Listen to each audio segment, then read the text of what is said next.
You give a statement. You take a $340 citation for being there, and you take it again. Danny lives. The paramedic says it like good news, and it is. And it also isn't the whole sentence. There's a wheelchair now. There's a before and after in his mother's face at the hospital, where you are the only person from that entire roaring parking lot who shows up. Preach text 2 days later. Next address. Next time. Your $1,100 is still in the bag. You read the message for a long time. Then you leave the money. $1,100 walking away. People pay far more than that for exits every day. They just don't get receipts. Tommy calls it a phase. Tommy stays. That one costs you something no number can hold. The last thing you do in that world is drive past the pole on a Sunday afternoon. Somebody has zip-tied flowers to it. They're already going brown. The list keeps your spot open for almost a month. Then it doesn't, and you become a story they tell. And the story is wrong, and you let it stay wrong. You have somewhere to be at 8 a.m. anyway. You bought a shirt with your name stitched on the chest. Level 4. The flat rate. The shop pays $18 an hour. And by the first Friday, you learn that an hour is a lie with paperwork. Flat rate. The book says a water pump pays 1.4 hours. Beat the book, you win. Fight rusted bolts for 3 hours on a 1.4 job. You still get 1.4, and the extra time evaporates like it never happened. Because on paper, it didn't. First week, 50 hours inside the building. 22 hours flagged, $396. The tech 2 bays down, flags 61 hours in the same 5 days. Same building, triple the check. The difference isn't effort, it's knowing. You almost quit. Ray talks you out of it without ever saying the words. Ray runs the last bay. 61, half glasses, hands like tree roots. He diagnoses misfires by ear and finds vacuum leaks with an unlit cigarette held near the intake, while the young guys throw parts at problems and eat the comebacks. Ray tests. Parts changers guess. He tells you. First week, last week, every week. Mechanics prove. You become his shadow. He lets you. The tool truck comes on Fridays like an ice cream truck for adults,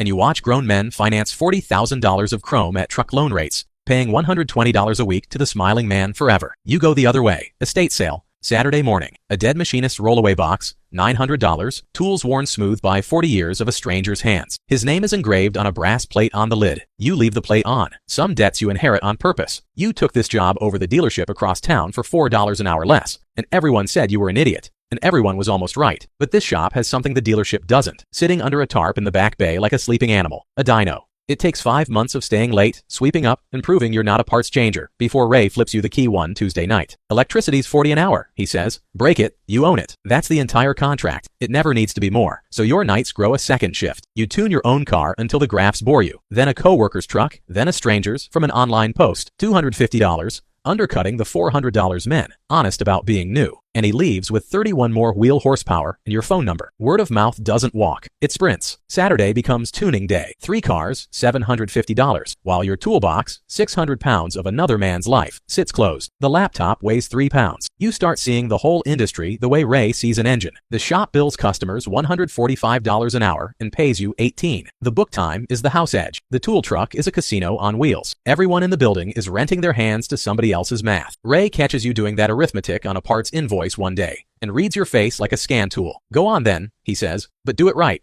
Insurance, invoices, taxes. He taps the invoice twice. You already tried the fast money. Try the slow kind. You give 2 weeks notice with $3,900 saved. 11 tunes booked on a paper calendar and an envelope in a sock drawer, labeled with one word in marker. Dyno. On the last day, Ray shakes your hand at the bay door the way men do when the sentence is too big to say. You drive home doing 70 in the right lane, perfectly legal, heart going like a launch. Scared money, moving slow in the right direction. At last, level 5. The laptop. Your first Monday as a self-employed man. You wake at 5:40 out of habit and lie there realizing nobody is timing you. You get up anyway. The 11 bookings on the paper calendar are the only thing standing between you and the warehouse, and you never forget what the warehouse pays. The first month is a miracle. $250 a tune becomes $350 once the reviews stack up, and the reviews stack up because you post the graphs. Before and after, torque curves, no filters, no promises. Numbers don't exaggerate. And in a business built on men exaggerating, that alone is a marketing department. You answer every message inside the hour. Half your 5-star reviews mention that before they mention horsepower. You tune in driveways, in barns,